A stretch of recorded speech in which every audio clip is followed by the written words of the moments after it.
అన్నీ నీకు ఇచ్చి ఉన్నాను. ఒక ఆయనట ఓ రాజు దగ్గరికి వెళ్ళాడట. వెళ్ళి రాజుగారిని అడిగాడట, రాజా నాకు విలువైనది ఇవ్వయ్యా అంటే ఆయన ఓ మూటలో ఏదో ఇచ్చి పట్టుకెళ్ళన్నాడట. విలువైందమ్మంటే మూట ఇచ్చాడంటే మూట ఇంట్లో ఇట్టు కూర్చున్నాడట. మూట ఇంట్లో ఇచ్చి కూర్చుని చాలా రోజులు అయిపోయిందంట, సంవత్సరాలు అయిపోయిందంట. వాళ్ళ మనవడు విద్యలన్నీ తెలుసుకుని వచ్చాడట. వచ్చి రాజు ఎప్పుడో రాడు పిచ్చోడు ఇచ్చాడు, అది ఎందుకో తెలియదు, పక్కనట్టునని ఓపెన్ చేస్తే వజ్రం ఉందట. ఎన్ని రోజుల తర్వాత దేవుడు నీకు ఇచ్చి ఉన్నాడు. ప్రార్థన అనే వజ్రం నీకు ఇచ్చి ఉన్నాడు. సహవాసం అనే వజ్రం నీకు ఇచ్చి ఉన్నాడు. సంఘం అనే వజ్రం నీకు ఇచ్చి ఉన్నాడు.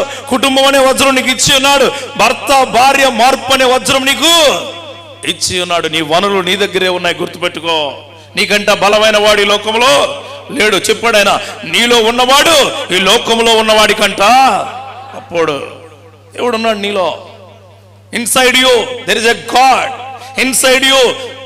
ఈ లోకంలో భయపెట్టే కార్యాలన్నీ భయపెట్టే దేవుడు నీ దగ్గర ఉన్నాడు. హల్లెలూయా.